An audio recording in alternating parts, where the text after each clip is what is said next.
नमस्कार दोस्तों, मैं बादशाह सिंह आपके अपने हिंदी यूट्यूब चैनल बुलंद आवाज़ में आपका हार्दिक स्वागत करता हूं। दोस्तों, जैसा आपने पहले भी सुना होगा और सुनते भी हैं कि निंदा करने वाले को अगर आप अपने घर में भी बसा लें तो भी अच्छा। क्यों? वो निंदा करते करते ही आपका स्वभाव इतना निर्मल कर देता है कि वो जगत में चमकने लगता है।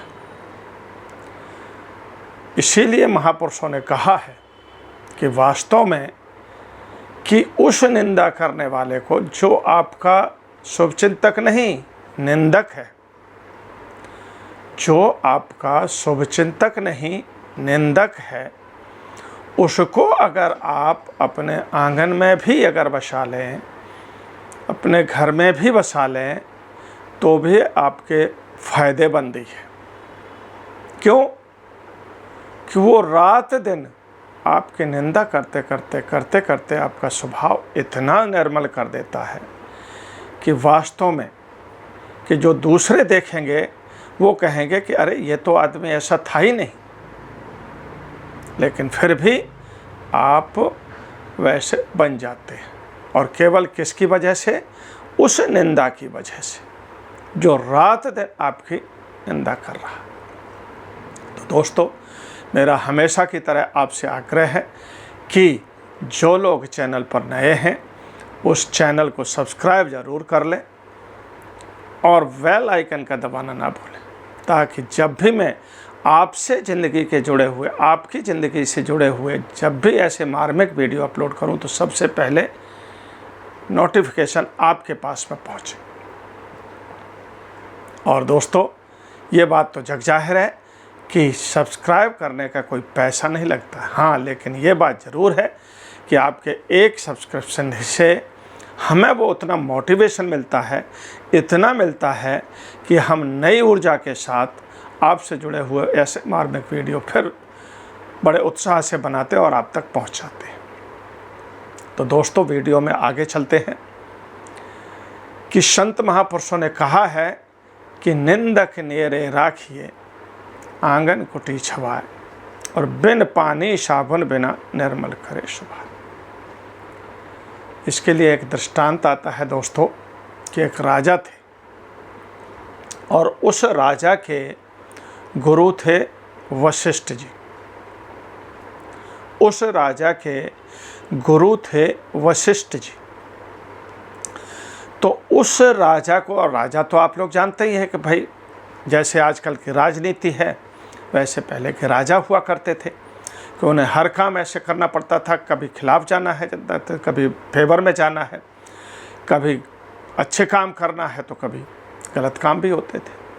तो किस कर्म के कारण, किस चीज़ के कारण उनको जो गलन कुष्ठ होता है, जिससे शरीर गलने लगता है, जिससे शरीर गलने लगता है, वो कुष्ठ रोग हो गया था। अब वो क्या करते थे कि भाई सारे शरीर में था तो गल रहा था जहाँ तहाँ से, तो वो जब भी दरबार में जाते थे तो सब पट्टियाँ वगैरह बांध करके तब जाते थे। तो जब उन्होंने अपने गुरु से ये फरियाद की कि गुरुवर कैसे ये करें, या तो हमारा अंत ही हो जाए और या हम ठीक ही हो जाए, इसका क्या इलाज है?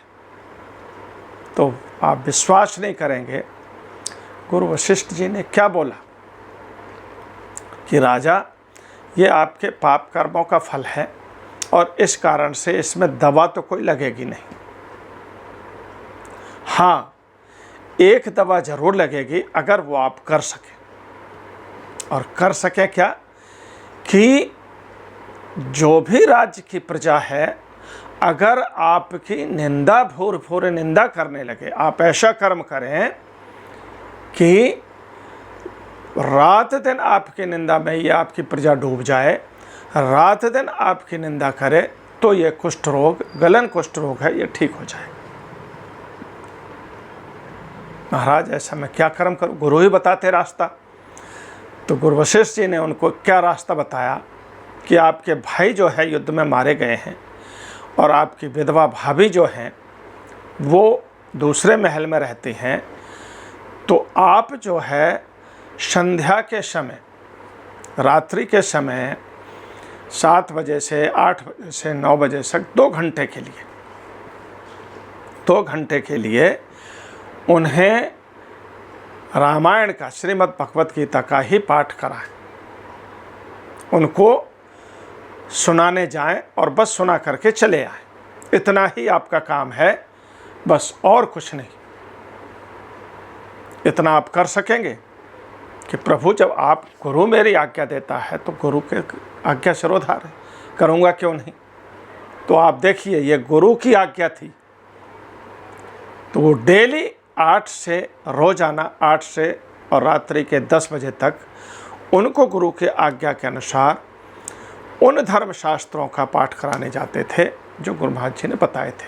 गीता है, कुरान है, रामायण है, भगवत गीता है, ऐसे सभी शास्त्र। धीरे धीरे धीरे धीरे धीरे धीरे ये बात राज्य में फैलने लगी।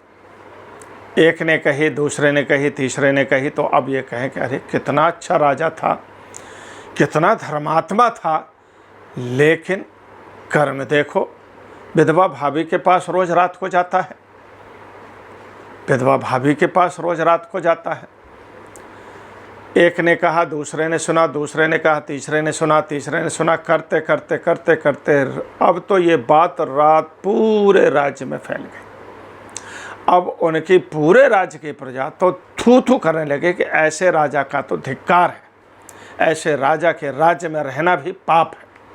बताइए, सगी भावच के साथ में जो माँ समान होती है उसके साथ में रात को रह जाता है, उसके साथ।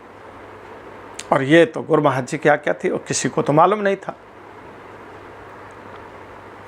जब सब निंदा करने लगे तो धीरे धीरे धीरे धीरे वो कुष्ठ रोग, जो गलन कुष्ठ रोग था, वो खत्म होने लगा।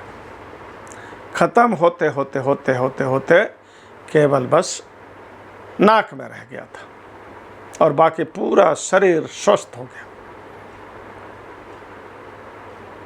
तो अब जब उन्होंने कहा कि प्रभु अब क्या करें, अब तो सारा कष्ट शुरू होगा, केवल नाक में बचा है, बोलते ये ठीक नहीं होगा। उन्होंने कहा कि ये ठीक नहीं होगा। बोलते प्रभु क्यों, ये क्यों नहीं ठीक होगा जब इतनी दुनिया मेरी निंदा कर रही है।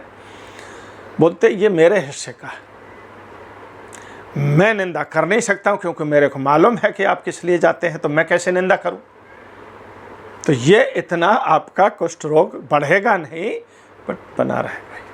ये मेरे हिस्से का कुष्ठ रोग है, मैं निंदा कर नहीं सकता हूँ गुरु होकर के, क्योंकि मैं जानता हूँ कि मैंने ही तुम्हें भेजा है वहाँ पर, और किस कार्य के लिए भेजा है ये तो जनता नहीं जानती है जो आपकी निंदा कर रही है।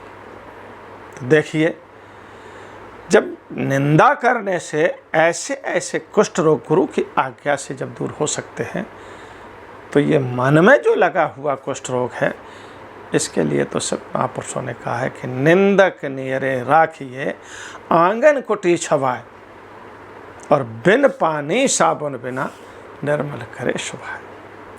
इसको न पानी की ज़रूरत है न साबुन की ज़रूरत है, बिन पानी के इतना आपका स्वभाव निर्मल कर देता है, इतना आपका स्वभाव निर्मल कर देता है, जिस तरह से आग में तप करके सोना खरा हो जाता है। तो आप बिल्कुल वो खरे सोने की तरह निर्मल हो जाते हैं।